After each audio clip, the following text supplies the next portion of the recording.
po guys, mag-ano po ako ng sitaw. Magluluto po ako. Manood lang po kayo sa aking video. Amo ko yung papa ko. Dito siya.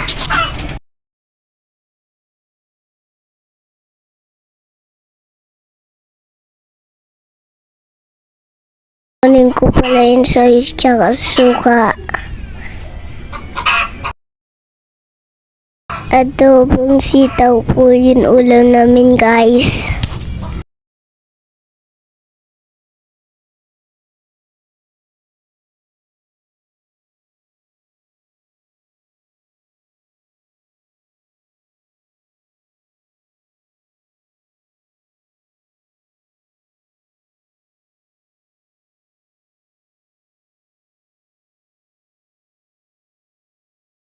Ito ang aking video. Wait lang ah.